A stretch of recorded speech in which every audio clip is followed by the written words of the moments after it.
Hello and welcome back to the Quiz On podcast with me, Alex Mitchell. And me, Hollie Noble. This week we are joined by another fantastic guest live in our studio. He is a comedian, he's a playwright. That's incredibly exciting and very fancy. Please welcome Joe Burkwood. Hello. Woo! Thank you so much for coming on the podcast. No problem. Thank you for having me. It's a pleasure to have you, Joe.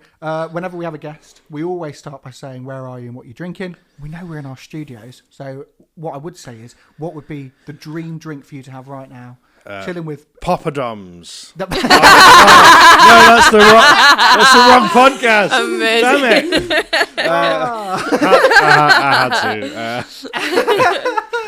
to. So my actual dream drink would be. So if I was on podcasts that may not be named, my dream drink would be... Because there are no other podcasts. There are no other podcasts. No. But you've asked me what my dream drink is, which I phrased the question wrong. We're liable for copyright. I would open a bottle of Fanta and leave it for 2 hours. What? Let it go flat. And then neck the whole thing in one. How quickly can we end this episode? Fucking psychopath. One of us is going to end up dead. He's going to kill one of us. What? So I don't drink alcohol for not. Yeah, that's fine. I don't drink alcohol. It's how I got my That's kicks. like the nearest that I can get to like having like a bender. I Like, am. Bender on flat Fanta. Yeah. I am stunned. Because for example, like the last time I drank properly alcohol was on New Year's Eve, where I was working as a chef and I got home at 11:15 on New Year's Eve to a party, and by 2:30 I couldn't remember my own name. Genuinely, like my wife was like fine and a little bit drunk, and I got back and I got in. I was like, oh, you're a little bit drunk. And then just had half a bottle of vodka in espresso martinis in 3 hours. Classy. And just like, classy at least. Classy, So because of that, like, and also I like with my ADHD, I have waves of stuff that I drink. So I'm on a rotation, whether it's Fanta, Dandelion and Burdock, or Cherryade.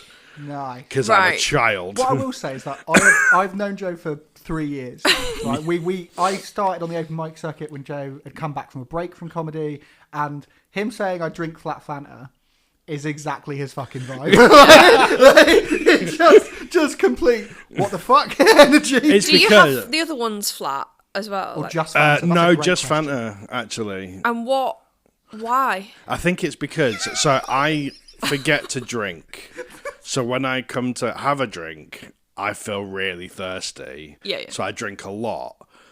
But if I drink like a lot of like Fanta, it's so fizzy that I'm like, actually, I prefer it if I've opened a bottle and I've forgotten that I've opened it. Do you go original Fanta? Do you have a dream flavour? Well, currently, because of the cost of living crisis, it's technically Orange Crush. Okay, right. Oh my god.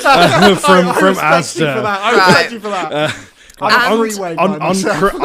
On Christmas, I'm allowed Fanta. That's the bleakest Oh my god. I've ever heard. And are you aware of the existence of squash? Or Yeah, but to get the same level of thing, you need like half and half, and that's too much. In my house, we have on Christmas we have Christmas butter and Christmas milk.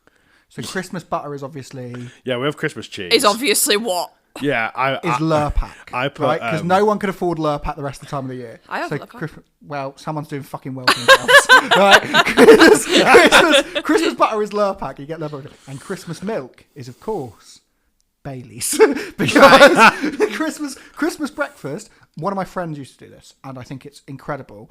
I say one of my friends, he's a much older comedian. He recently had a heart attack, and I don't know why anyone was surprised. Because fucking hell. Once for breakfast every 2 weeks, he will have what he calls luxury cornflakes, which is crunchy nut cornflakes and Bailey's instead of milk. Oh my god.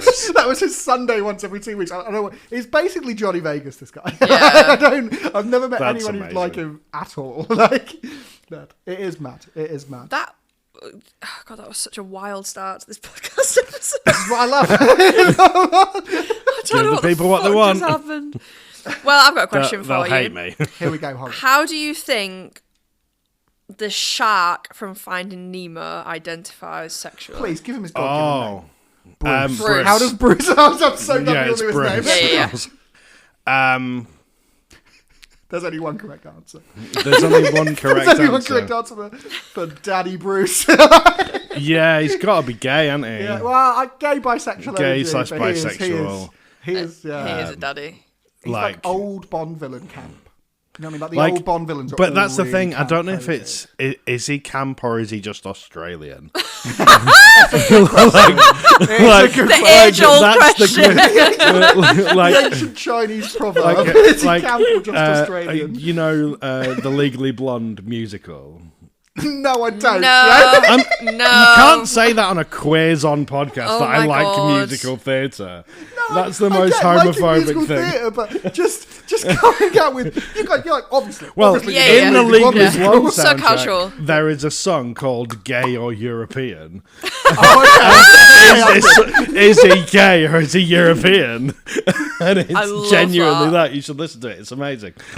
Also, I think the way there's obviously a scene in that film, Finding Yeah, Nemo, Finding Nemo, not Legally where Blonde. someone gets one of the fish gets cut or something, and the blood comes out, and Bruce starts to like really smell. Yeah, blood, yeah. and his nostrils really widen, and Yeah, that is very properly. Poppers coded. That is very much. That is a guy from the 90s who was getting the good shit, like the good Poppers. I only found it yesterday in a green room. This is what I love about being a comedian. I was in with another gay comedian, and we'd never met before. And he was telling me, he went, "Oh God, I feel really self-conscious. I've got this mark on my nose." And I went, "I can't really see it." He went, "Yeah, it's an acid burn from old Poppers." And I went, "What?" And he went, "Oh yeah, Poppers. If you've had them for like the new ones now, if you've had them for like over 2 weeks, and then you use them, they can like burn your nose." I was like, "I've got Poppers in my drawer that are, like a year old." And I was like, But you're not sniffing them, so don't worry. Yeah, no, yeah. I'm going to a party next week. I thought I'll bring them along for a laugh. And then was like, For Is a there anyone, laugh. is there anyone yeah, there for a that you laugh. Come on. It's a laugh. will there be anyone there that you don't like? Yeah, that's a good point, actually. Yeah. Poppers? I was sniffing It's a those. friend's birthday. I'll be like, so it's a probably friend's not. birthday, and we're having a full day. We're going to Drunk Bake Off. Which is Amazing. amazing. It's like, you know, like they do sip and paint now. Yeah, yeah, yeah. You Yeah, can do that oh for- yeah, you I can do saw for that Bake in Off. Leeds. Now, where you can go and you basically, I mean, it's a fucking. That's a lot of health and safety but you hazard, get you surely. just drink loads of wine or cocktails, and the idea, and you have to do a technical challenge, right? But then my thought process is, Oh my God. I'm turning up with the old poppers, being like, "I think you'll find this is quite the showstopper." Like, someone running around pretending to be Noel on poppers, Right, so can you explain Poppers to me a little bit? Because I've Okay. when I was like probably 16, I had friends that were sniffing Poppers at parties, but so I've never done it because personally I've never done drugs, but like I don't know how, like, is it a drug? Is it? Because I understand my that it's a girlfriend sexual. once said that it was when I said I was not taking drugs and then caught me doing poppers. I was like, that does not count. So poppers are they used to be legal, and then in like 2016, 2017, the government did a crackdown and went legal highs are no longer legal. Legal highs are no longer a thing, and they got rid of loads of things. And that's when like laughing gas got rid of, it was like balloons Yeah, and yeah. shit. Came Yeah, into yeah. it. Are they illegal? Yeah, but they are now. Balloons took longer. Oh, to shit. get rid of, but they are now. But done that. so poppers were you can still buy poppers now, usually in gay bars. They just have them on the bar, but they are a completely different chemical makeup and recipe, Right. and they're not as good as they used to be. Yeah, it No, used to well, just be it's what like I've they heard, give you. because But a they use for headache. sex, right? I never used them for that. It's I think it's a bit of a common myth. People do say they use it for it. I think it's a bit of a placebo. The idea is that it relaxes your body enough that things To can... let things in. Makes it a bit easier. Yeah, it opens you up. Yeah. Oh god. Oh my But Christ. that's initially what they were invented for, essentially. But they did give you a bit of a high. Yeah, well, But how it always long? used to just Well, get I've heard the seconds. ones in like, Yeah. yeah, I've heard the ones in the 80s and 90s were a lot better. Yeah. I don't Yeah. know because I'm a very young man. Yeah. So I have I to bring up started every them like episode. early 2000s, and I had like basically the night where I'd run out of actual drugs. I did that many, like I snorted that much poppers, and I did it at the top of the stairs that I actually went blind for a few seconds and fell down the stairs because I just kept like. The first time I did poppers was when Trump got first elected. I'm sure you'd be very proud. We went on a real bender, and then I think the second time was probably 2 years later, and that was when because it was the first election I could vote in, was the first election with Jeremy Corbyn. Right. And so, yeah, me and a group of friends, we all voted Labour early in the morning. It was the first election we could all vote in, so we all voted for Corbyn, and then managed to combine the democratic process with a day-long session, and we just got absolutely hammered. And that was probably when I was properly introduced to poppers and sort of. That's a very gay good. culture. Well, I just turned 18, so that was more like when you were first moment. going out. And yeah, but First going out when you were 18. No, I mean like legally. Oh, going okay, out, so, like going yeah. into gay bars and stuff. Yeah. Like, I'm from a tiny town. I've been going to the same pub since I was 13. Yeah. I'm from a tiny town. But obviously then moved to Leeds and like bigger city. But also gay bars tend to be a lot more sort of strict. We don't have any gay bars in Bedford. We've got one now. Yeah. But we didn't for so long. But it's amazing. I do a whole routine about it. It's the best thing ever. It's called Rose Till imagine. Close. Shout out. I'm looking for some sponsorship. It's an old pub called the Rose and Crown. It's now called Rose Till Close, which is sexy as fuck. No, it's not. It really is. I love it. Behind the bar, they got a sign that says gay icons, and they've got 3 portraits underneath it of gay icons. And the portraits are Freddie Mercury, Cher, and Alison Hammond. And I just think there's nothing better than that. They've also they kept one sign from the old pub in the old smoking area. So it's the only sign in the whole gay bar, and it just says no fags on the windowsill. That's Like genius. I grew up in Peterborough where there wasn't a gay We grew bar. up quite close to each other, right? Yeah. There wasn't a gay bar.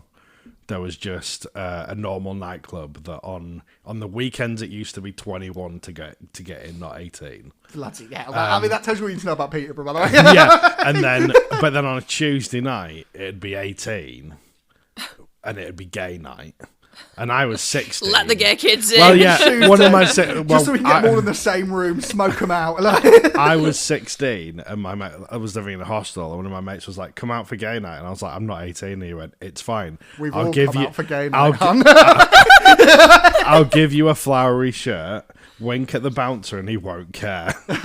And that's exactly what happened. And my That's friends, amazing. well, that's how I came out, because then I thought I was straight. And one of my Put friends on a was flower like, top, and you were like, oh! genuinely, one of my friends was like, I said something, and he was like, "But you're bi," and I was like, "I'm not bi." And he was like, "Yeah, oh, yeah, you are." And then we went out that night, and I was like, You're right. "Oh, Maybe I am. maybe." And there was a guy that I was staring at, and my mate was like, "Yeah, see." And I had no idea. And I said this the other day. It was the first time I tried it on stage, but I was like, it just proves that I'm so sub that I couldn't even come out without prior instruction. We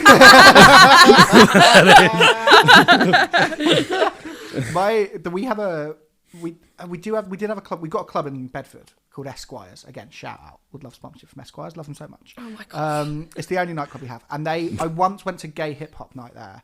And I swear to God, it was the best night of my life. Like, I can can't hear. imagine. And the reason it was the best night of my life is because the hip hop, but it was like 90s, 80s hip hop. So it was incredibly Very misogynistic. homophobic. But no, just really misogynistic. Right. And then just loads of gay guys. they'll be like, yeah, it's like she got pregnant, so I pushed her down the stairs. And all these gay guys would be like, woo! Oh my God! It was amazing. Like, I think we need to say Happy Mother's Day. I'm just been thinking about it. It is Mother's Day. today. Yeah, it is. Yeah, my wife was really mad when I booked this podcast. Yeah, my mum was. Because but- I didn't. was she? Yeah, I did try and hadn't say that. clicked. I was like, it's Mother's Day, Alex. We should. I'd I already mean, I very much told said my mum yes. this was a contractual obligation. That's what I said to my wife. But I've already booked it now. I can't say no. So, but I mean, my mum's great with it because she is very much like it's just a day. But also, my mum Yeah. is just definition of one of the Huns. Yeah, Right. yeah. She's like she's been off this work this week. She's like, I'm going to take some holiday. We're like, okay. She's gone to Edinburgh to see my sister. My sister, who is 30, they went to the V&A Museum and did the colouring in sheets for children. They're 30 and 52. Right? They did this, Brilliant. and then they went out and drunk espresso martinis all night. Amazing. Right? Yeah, But so, approve. actually, you brought up espresso martinis earlier. One Yeah. of my favourite memories from childhood, and you might get some. This is one of my favourite What a memories from childhood. cracking Right? Is I think I was segue. probably 16, maybe 17, and you know that point where like everyone had at school, everyone in like my sixth form had already like been having house parties and stuff, and I'd gone to them, but I'd never been able to have a house party. Of course not. Right? Of course I'd not. And I'd managed to convince my mum. I was like, we could have this house party because my younger brother and my dad were away. My mum was like, I'll go see some friends and then I'll come back. My mum went out. I got these guys, but I was like, yeah, it'll be a small gathering. Right? Everyone from the fucking sixth forms in my house. Oh, that happened right? to me. Yeah, it always Yeah. happens, right? But it was fine. Like nothing got. It's not one of these stories I was like, someone got broken stuff. It was genuinely absolutely fine. But everyone from the sixth form comes down. my mum went out with her friends, her mates. They came back like 2 hours in, and we were like, "Oh, for fuck's sake!" But they were shit-faced. They were live until the fight. And one of my favourite memories of all time is like we had all these drinks out on the side, and my mum was showing like the 16-year-old like roadmen from Leeds. She was showing them how to make espresso martinis, and I just think there's no better image in my head than my mum surrounded by this gang of lads in like puffer jackets, and she's going, "Boys, if you're gonna make it, you need to put this much in." And she's like showing them the proper measures. We had very different childhoods. What did you get your mum, or what did you get your wife for Mother's Day? Because you I didn't get my wife anything. She's not my mum. For fuck's sake. My daughter, my daughter's 17 and almost 18, so she got her something. Yeah. What did she get? Something good? She might have opened it. I mean, she won't listen to this. This is going out in 4 weeks' time. She won't listen to this. She doesn't listen to me when I'm on stage. It was a board game, essentially. Oh, okay, nice. Called Azul. So you didn't get her any flowers or anything like that? For being No, she's not my mum. Oh, We're going out for tea. I got my mum. Segueing into the topic, I guess. Yeah. My relationship with my mum is non-existent. So I have 6 mums instead. Okay. Fucking Henry VIII for mums in the corner. Henry VIII mums. I'm nicking that. Love that. Absolutely nicking that. But no, so essentially, like I outsource my motherhood to other women. One of which being my stepmom. So generally, I get her like a card and a present. Okay, yeah. And she lives in Manchester, and I never really see him. So I got a one for all voucher. Because then she can get what she wants, because I have no idea what she wants. My kids got me some presents. Do you know what? What? Yeah. You have kids? My dogs got me presents. Sorry, I forgot Hollie was one of these fucking freaks. Yeah. I can't really say anything. You've got cats, right? I've got a cat, and I say, "Come to daddy." Oh my god! Maybe I don't say "come to daddy." I say "Come to daddy" with his flat Fanta. Come to daddy to his cat. Or like I will reference Rachel as mummy to the cat. Yeah, we do that. Okay. But I call my partner she's the dad. So because it's just easier because there's 2 mums, so we'll just be like, okay. We don't want to bow down to stereotypes for this podcast. She's dad. Just genuinely easier. Which one is the boy? Yeah, pretty much. Yeah, it just happened like that. But yeah, I got some chocolates. I got some flowers. And then my eldest dog came in with a card in a mouth to wake me up, and then made me breakfast in bed. But I did lose an hour of sleep. Sorry, the dog made you breakfast in bed? Yeah. Okay, how did that the dog get work? Something for Shauna? Pardon? Did you / the dog get something for your partner? Well, no, because she gets something on Father's Day. She's the dad. Sorry. I fully forgot that. Yeah. Forgot that crucial detail. I got stuck on the fact that your dog made breakfast in bed. Yeah, she did, yeah. Well, her and him, yeah, they both made breakfast and brought me. How? Well, they do that every morning, actually. What does that? So every morning I get brought breakfast and tea in bed. You are living the fucking dream. Yeah. So my dog's got a theme song. So basically, what happens every single morning is. Sorry, Joe. I know you're the guest, but we've got so much to dig into. When is Hollie's dog coming on? So basically, every morning my partner wakes up because I'm not a morning person under any circumstances. So she wakes up and then she'll ask me every morning or every night before, like, what time do you want waking in the morning? Because I can't wake up to alarms because it startles me and then I don't want to. Anyway, and then she comes in and then so my youngest dog calls himself Pudding. Calls himself? Yeah. So Pudding. In the morning, my partner. Sorry, I looked straight at Joe and was like, I know. If I know anyone's going to do the voice, it's going to be this guy. My partner knocks on the door and says, "Can I let the dogs in?" And then my youngest one goes, "Here comes the pudding," and then they jump on the bed. And they bring me tea and whatever I want for breakfast, usually toast. Whatever you want, you put an order in. Yeah, I do. Yeah, she writes it on the thing and hangs it on the door outside, like a premier in. This is normal. I'm isn't sorry, it? but I just No, really mate, I'm want to sorry, know. It's not. Yeah, it is if you're in a loving relationship. But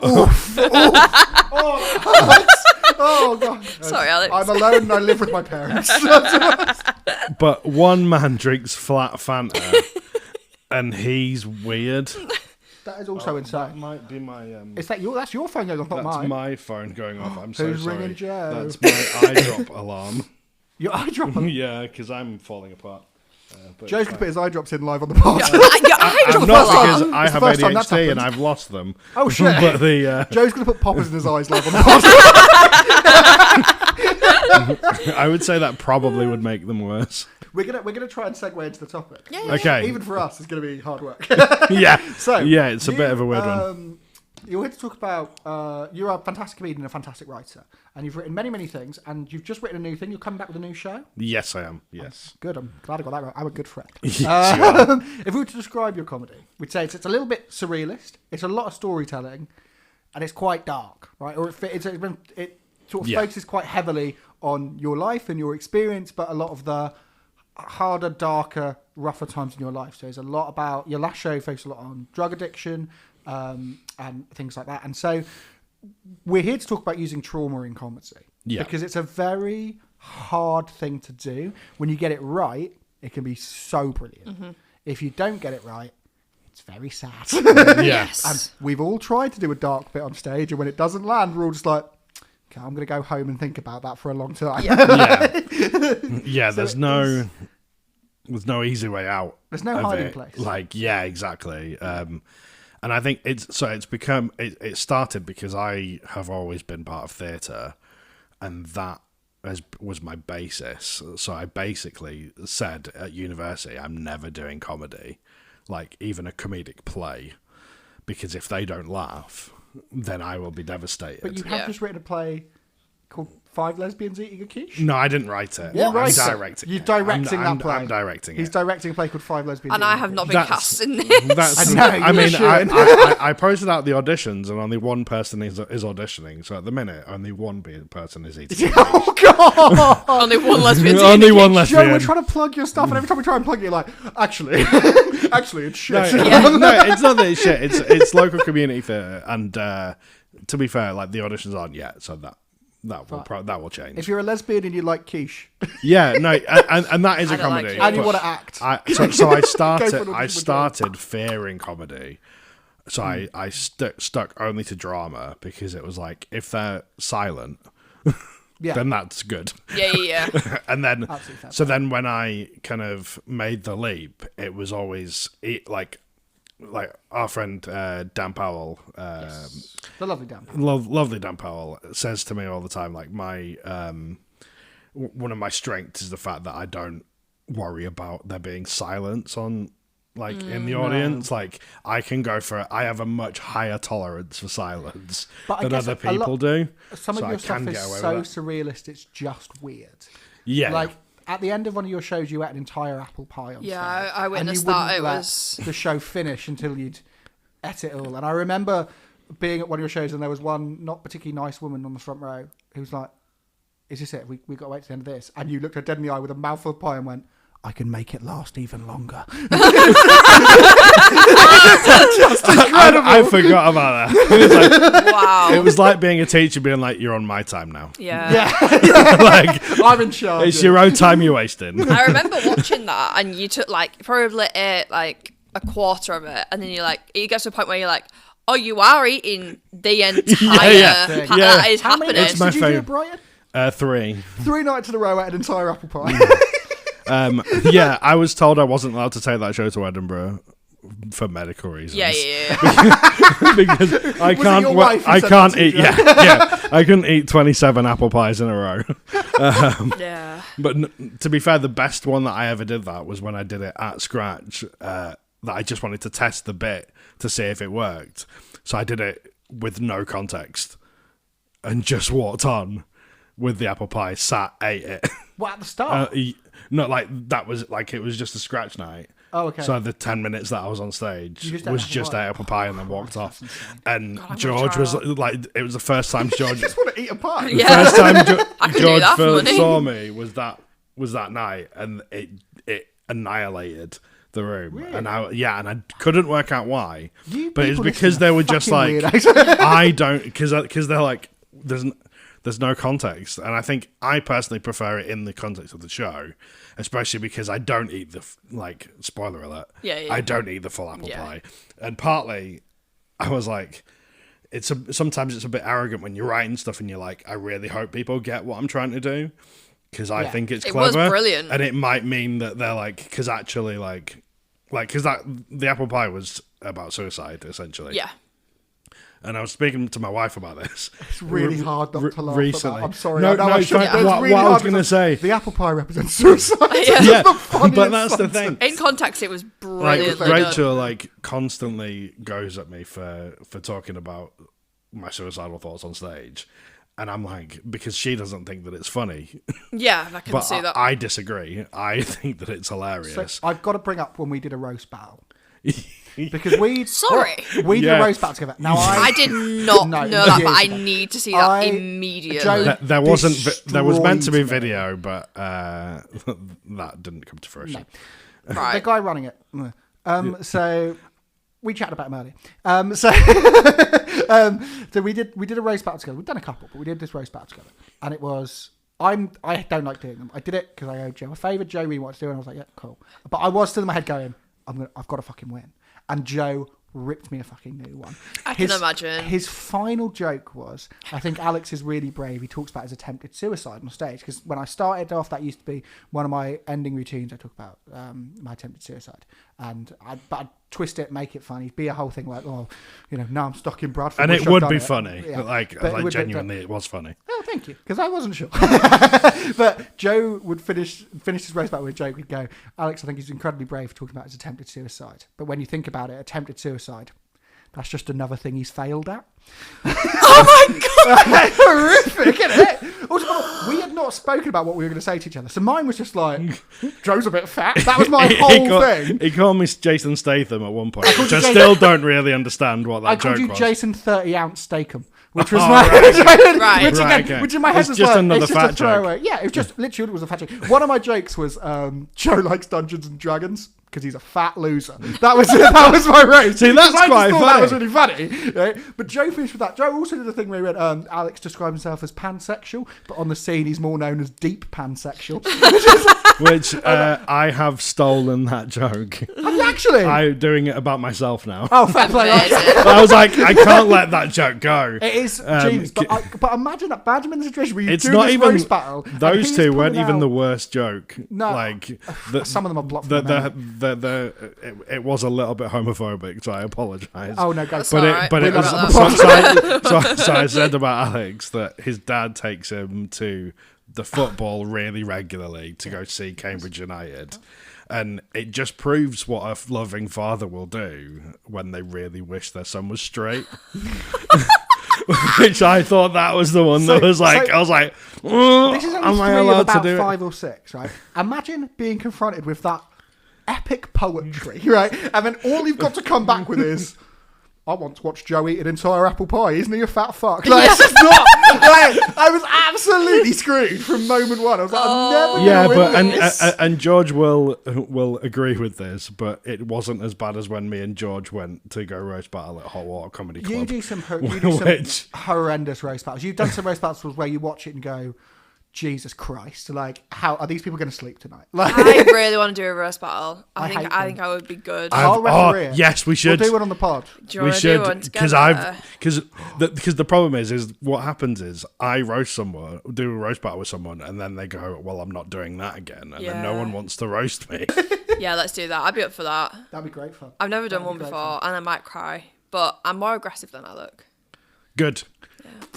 I Eyebrows raised. want. I'm more aggressive than Like that. I want, like, Oddly sexually because to be threatening, fair, actually. like people did mock me a little bit for when I did a roast battle with George, that they were like, but basically it felt a bit cruel. Yeah, that I was mean, going against George, and it was like it'd only been like a year in or something, Shit. and it was like my opening joke was. George is called George because his mum loves getting railed around the back of Asda.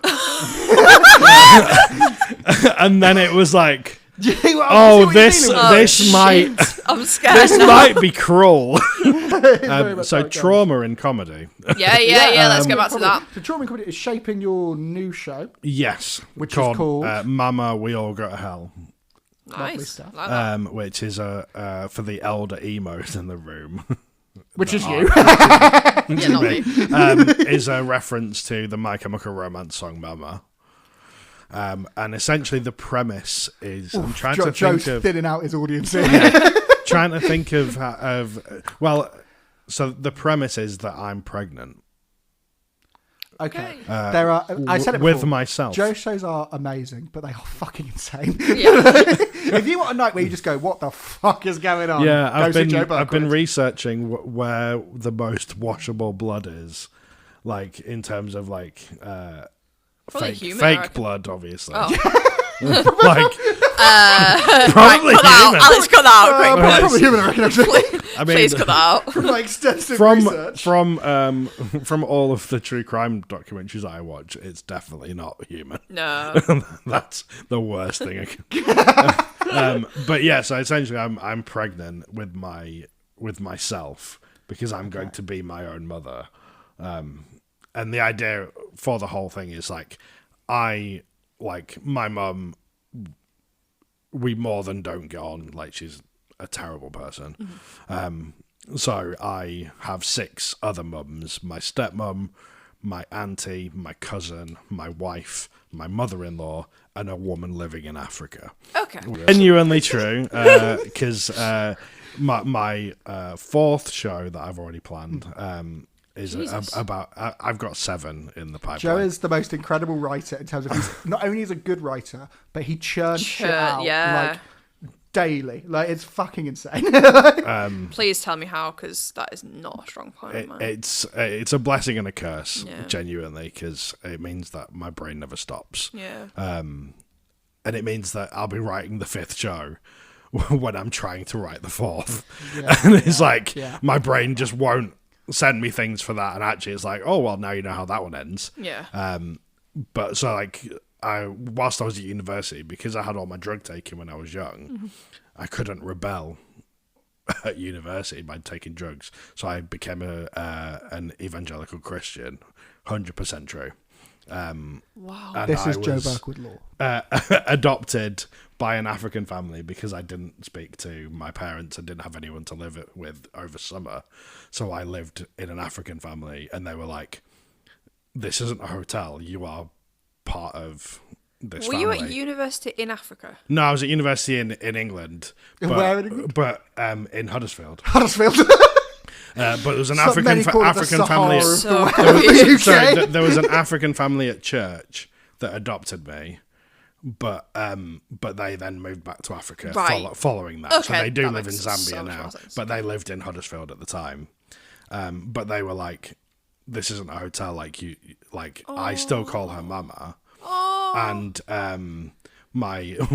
I posted I commented on my sister's post about something to do with names changing, because I took my wife's name when we got married, and I basically posted that, and one of her friends that is from our friends in Africa commented saying, "Are you gay?